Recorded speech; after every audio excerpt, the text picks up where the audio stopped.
Okay, we're back. I've done a bit of work, yes, I've worked up a sweat. I shouldn't do that voice, but anyway. I've got my solar panel there that runs the light. That's all off grid. That's what got me started. Well, not really. The other solar panel here, I've got one here actually I should use. It's got a regulator built into it.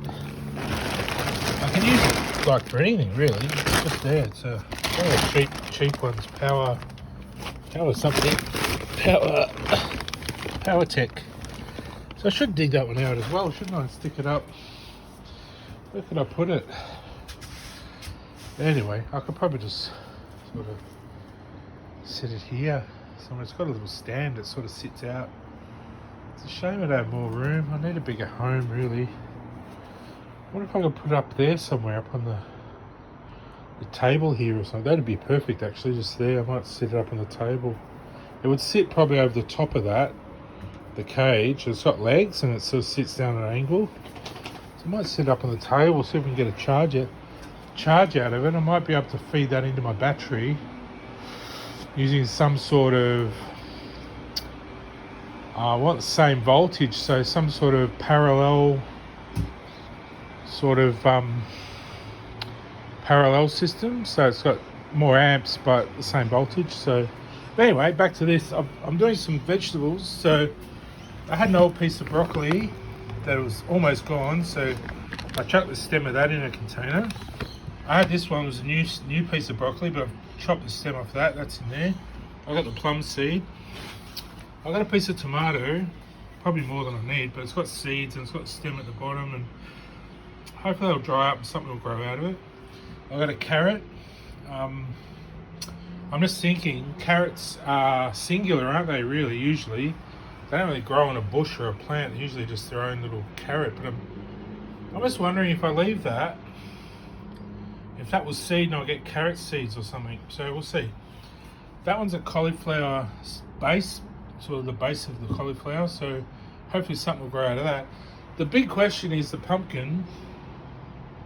I already ate the, it's a butternut I think. Or I think it's butternut. And I've already eaten the part with the seeds, so this is the part with the base on it. But I'm thinking the seeds just represent the plant sort of nucleus, or the most potent part of the plant.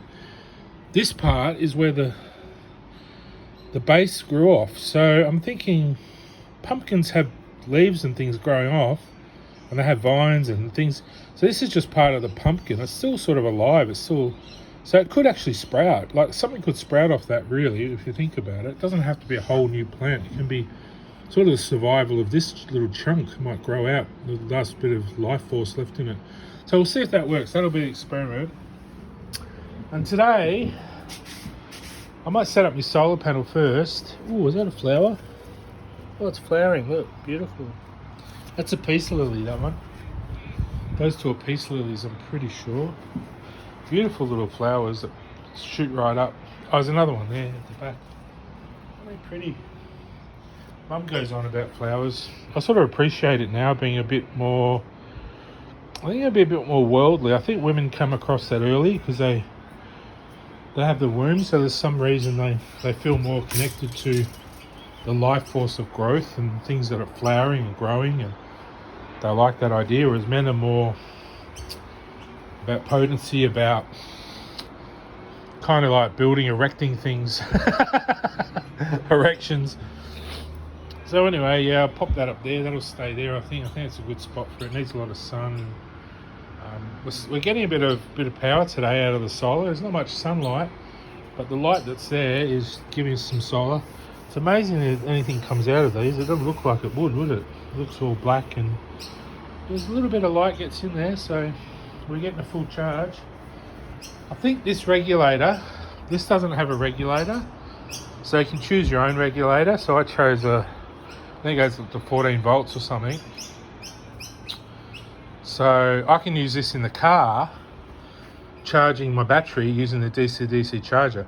I can't use that one because the voltage only goes up to 12 point something. It's not quite enough to charge a DC-DC charger. It won't run. So that one I couldn't use for my camping trip, so I had to use buy this new one. It was about $1,000. The other one was like 200 or something. I think it's only 120 watts or something, the other one, so it wasn't that efficient. But I did just get it on a whim, and it was a bit of a test to see would I buy something, because I was really not well back then. So yeah, I bought that on a whim, and it helped me get out of the house and find new interests. And look where I am now. I'm doing all sorts of stuff. So, and it's not like for the sake of it. I see a future for myself now, whereas before I thought it was all over. I was going to end my life. So yeah, I see a future. I see happiness. And it doesn't all centre around a woman. It centres around myself as the main lead character of my little story, my world. And Trigger too. He's staying on. He wants to stay with me. He likes staying with the family, and I'm going to keep trying to keep him well and kick him on and get his testicles healed up. And by the time they heal up, he'll be old enough to have children, and hopefully by then he'll find someone he can have a relationship. That's why I want to give him a young one now, so she'll heal up too and be ready for him and have a few little pups. And then maybe next time we won't get the testicles pulled out. We'll just somehow get the tube snipped or something, or just there might be another way to get contraception for him some way. There might be some other thing I can think up that we're not thinking about. We're just being a bit brutal on animals. Maybe there's another way to stop them from doing that by putting a little, maybe some kind of, when the two of them are together, they don't have sex so much. Maybe some kind of thing on the dick or something that only lets the wee come out, like a little sheath or something that clips on and you can wee through it but not have sex. Maybe that would be good. He can still, act like he's having sex at the back, but he can't sort of properly do it. But that'll be satisfying enough for after he's had his kids. I think that's the way to go. Put like a condom thing on him. But I don't really want his nuts cut, I don't want him suffering all through his life trying to grow them back. But yeah, so that's what we're doing today. And hopefully I'll have time this afternoon to put up my Hessian bag system. I'm still contemplating how to do it. I thought it'd be warmer. It's quite cold. I don't know why it's so unseasonably cold in the summer. I think government's doing something and trying to prove that there's no climate change, which is rubbish. But anyway, I won't be cynical. I'll just let them. I don't hassle them. I just say stuff to remind them, hey, we're here. We're thinking about climate change. That's all. Just to keep it in the loop in people's minds. Hey, we might be watching the destruction of our world. I might be making everything up. It might just be tomorrow that everything will end. You don't know. You don't know what's tomorrow. So you got to live for today and make sure you listen to people and don't just think they're all crazy, because the craziest people are probably telling you the truth.